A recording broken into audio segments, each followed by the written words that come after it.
പിന്നെ അതിനകത്തുള്ള ബാക്കി ക്യാഷ് ഈ പറഞ്ഞ കണക്ക് ഞങ്ങൾക്ക് രണ്ടുപേർക്കും രണ്ടുപേരുടേതായ കാര്യങ്ങൾ ചെയ്യാൻ വേണ്ടിയിട്ട് എടുക്കണം. ഇങ്ങനെയൊക്കെയുള്ള അത് ഇപ്പോൾ ഒന്നിച്ചിനി എന്തായാലും അതിൽ ഞങ്ങൾ ഒന്നിച്ച് ജീവിക്കാൻ വേണ്ടി വെച്ച വീടല്ലേ അത്.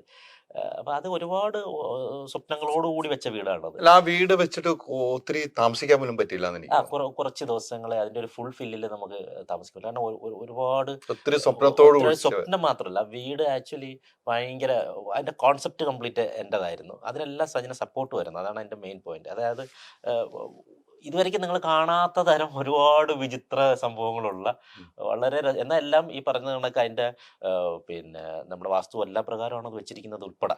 ഞാൻ പറയുന്നത് വാസ്തു നോക്കിയിട്ട് എല്ലാ വാസ്തുകളും നോക്കി എല്ലാ ഇതായിട്ട് വെച്ചിട്ട് ഫുൾ വാസ്തു നോക്കിപ്പിച്ചു. കാരണം എനിക്ക് പൂർണ്ണമായിട്ട് വിശ്വാസം ഇല്ലെങ്കിലും നമ്മുടെ വീട്ടുകാരൊക്കെ പറഞ്ഞ് അങ്ങനെ ചെയ്യണമെന്ന് പറഞ്ഞുകൊണ്ട് ഒരു നമ്മൾ മാക്സിമം എൻ്റെ വാസ്തു ഒക്കെ നോക്കിയിട്ട് ഏറ്റവും വലിയ കാണിപ്പയ്യൂരൊക്കെ കൊണ്ടാടാൻ അങ്ങനെയൊക്കെ ചെയ്യിപ്പിച്ചു. അത് എനിക്ക് പരിപൂർണ്ണമായിട്ട് വിശ്വാസം ഇല്ലാത്തതാണ്. പക്ഷേ എൻ്റെ വീട്ടുകാരുൾപ്പെടെ പറയുമ്പോൾ ഓക്കെ നമ്മൾ താമസിക്കാനുള്ളതല്ലേ, എനിക്ക് ഒന്നിനും നിർബന്ധ ബുദ്ധിയൊന്നുമില്ല. അവർക്ക് അങ്ങനെ അവരെ സന്തോഷത്തിന് ഞാൻ നിർബന്ധ ബുദ്ധിയോട്ട് ഞാൻ പറയില്ല, പറ്റത്തില്ലെന്ന് അങ്ങനെയൊന്നും പറയേണ്ട ആവശ്യം എനിക്കില്ലല്ലോ.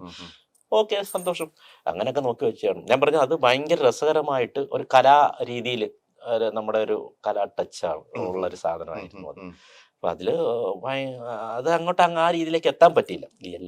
നമ്മുടെ എല്ലാ ആഗ്രഹങ്ങളും നടന്നാൽ പിന്നെ എന്താണ് ജീവിതത്തിനൊരു അത് ഇപ്പൊ ഫിറോസ് പറയുമ്പോൾ അത് ശരിക്കും മനസ്സിലൊരു വിഷമമുള്ള കാര്യമാണ്. നമുക്ക് എല്ലാവർക്കും തീർച്ചയായും നമുക്ക് കുറെ നാളുകൾ താമസിക്കാൻ, നമ്മൾ ദീർഘനാള് നമ്മൾ തീർച്ചയായും മരണം വരെയും ആ വീടെന്നുള്ള സ്വപ്നത്തിൽ അവിടെയാണ് ആ വീട് പണിത് അതിനുശേഷം ഒത്തിരി താമസിക്കാൻ പറ്റാതെ ഇപ്പൊ വീട് വിൽക്കുന്നു എന്ന് പറയുമ്പോഴും മക്കളുണ്ട് അല്ലെ, നമ്മൾ വീട് വിറ്റു മക്കൾ, പിന്നെ ഇനി സജന എങ്ങോട്ട് എന്ന് ചിന്തിക്കാറില്ലേ? അല്ല, ഇപ്പൊ ഇതിനകത്തുനിന്ന് ഇപ്പം വിറ്റാൽ പോലും അത്യാവശ്യം ഇതിൽ കിട്ടുന്ന ഒരു എമൗണ്ട് വെച്ചിട്ട് ഒരു വീട് വെക്കാനുള്ള സാധ്യത അതിൽ നിന്ന് കിട്ടും. മനസ്സിലായി? ഇതിനകത്ത് ഇപ്പം ഞാൻ ഒരു ഇതെടുത്താൽ പോലും മെജോറിറ്റി അദ്ദേഹത്തിനാണ് ഞാൻ കൊടുക്കുന്നത്.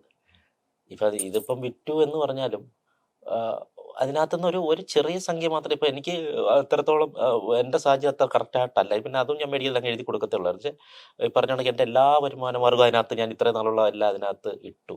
അപ്പോൾ അതുകൊണ്ട് എനിക്കിനി മുന്നോട്ട് പോയി ചെറിയ വരുമാന മാർഗ്ഗം വേണം. നമ്മുടെ സൈഡിൽ എന്തെങ്കിലും ഒരു പരിപാടി എനിക്ക് തുടങ്ങണ്ടായോ, അങ്ങനെയുള്ള കുറച്ച് കാര്യം. അതുകൊണ്ടാണ് ഞാൻ അതിൽ നിന്നൊരു ചെറിയ ഇത് മേടിക്കുന്നത്. ബാക്കി കൂടുതൽ അദ്ദേഹത്തിന് തന്നെ ഞാൻ കൊടുക്കുള്ളൂ. നല്ലൊരു അല്ല, മനസ്സിൻ്റെ അല്ല, അതൊരു അങ്ങനെ ചെയ്യാൻ പാടുള്ളൂ. അതാണ് ഒരു സത്യം. മനസ്സിലായി? അവിടെയും എന്തെങ്കിലും കുറവുണ്ടെങ്കിൽ അത് നികത്തും അല്ലേ? അത്രേ ഉള്ളൂ.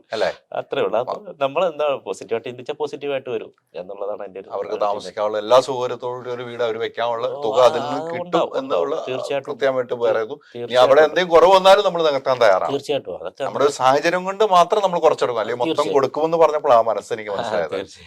തീർച്ചയായും അങ്ങനെയാണല്ലോ, നമ്മുടെ സാഹചര്യങ്ങളിലാണല്ലോ ചിലത് നമുക്ക് അങ്ങനെ ആയി പോകുന്നത്.